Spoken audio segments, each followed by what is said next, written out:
ऐसे डंडे हैं उनके पास।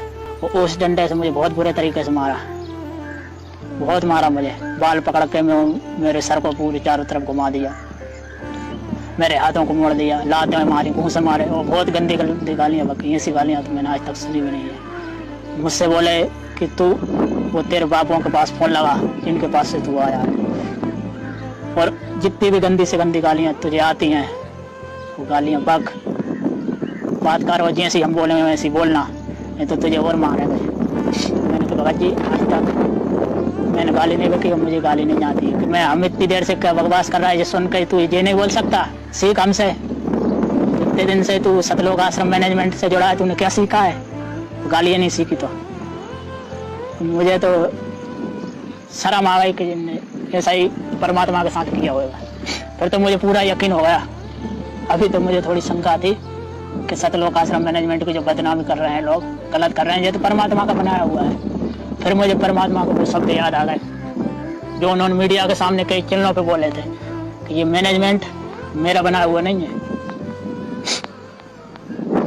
बच्चे सब मेरे हैं, लेकिन ये मेरी बात नहीं मानते, ये मैनेजमेंट की मानते हैं। तो भगत जी मैं ऐसा का ऐसा ही रह गया, मैं थम सा गया कुछ देर के लिए। तो दिमाग भी सुन्न हो गया कि जब मेरी औकात क्या है, मैं तो एकमात्र बहुत नीच आदमी, नीच जीव हूँ।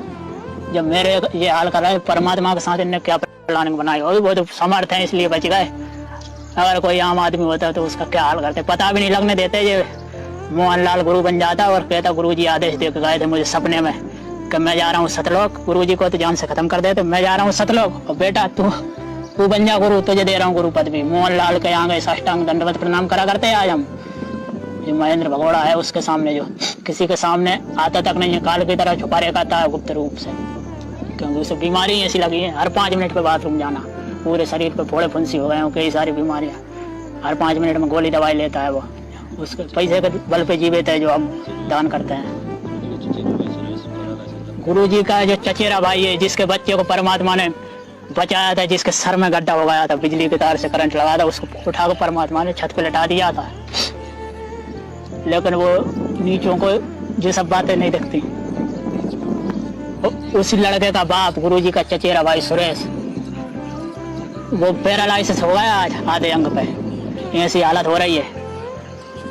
और जो मैनेजमेंट के जो मुख्य आदमी है ना, उनके साथ तो बहुत बुरी दुर्गति हो रही है। किसी का एक्सीडेंट हो जाता है, किसी को कुछ बीमारी लग जाती है, इनकी लड़कियां भग जाती हैं दूसरे लड़कों के साथ, और इनको सार नाम मिल चुका है। क्या भक्ति करते हैं ये, यही फल मिल रहा है इनका भक्ति का। तो ये तो परमात्मा के विरोधी हैं, कोई भक्ति मक्ति नहीं करते, इनकी बातों में मत लगना।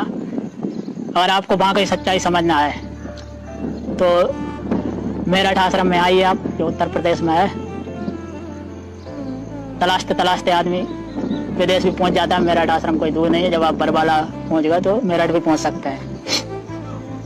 परमात्मा ने खुद कहा है बरबाला सत्संग में, बरबाला कांड होने के पहले एक श्यामा माई है, उनसे परमात्मा ने कहा था कि बेटा बरबाला कांड होने वाला है। वो हरियाणा की रहने वाली थी, तो बेटा तू अब यहाँ से चली जा, बहुत बड़ा हंगामा होगा, बरबाला कांड होएगा, मुझे ये लोग जेल भेज देंगे, ये सब बहुत गड़बड़ करेंगे, और अब ये सब भक्ति को बंद करने की कोशिश करेंगे, बस उल्टा करेंगे, मेरे ज्ञान का बिल्कुल उल्टा। काल इनके अंदर बैठ चुका है, पूरे मैनेजमेंट काल ने हैंड ओवर कर लिया है, वही संभाल रहा है। तो बेटा तू या मेरठ उत्तर प्रदेश में। और वो भगतमती ने बोला कि परमात्मा मुझे पता नहीं मेरठ कहाँ है, वो तो मेरी प्रेरणा से तू पहुंच जाएगी जा। वो माई मेरठ भी पहुंच गई, उनके पास कुछ भी नहीं था, आज परमात्मा की दया से सब कुछ है। मेरठ में उन्होंने आश्रम भी बना दिया परमात्मा का सत्संग होता है। और उनसे परमात्मा ने जाते टाइम बोला था कि बेटा जब जेल से छूटूंगा तो इन नीचों के पास नहीं जाऊंगा मैं, मेरे जो सच्चे बच्चे हैं जो ज्ञान को समझ लेंगे, जो वहाँ आया करेंगे, मैं वहीं आऊँगा बेटा। तो परमात्मा की दया से आज बहुत बढ़िया अच्छे तरीके से वहाँ 1 रुपया भी दान नहीं लिया जाता।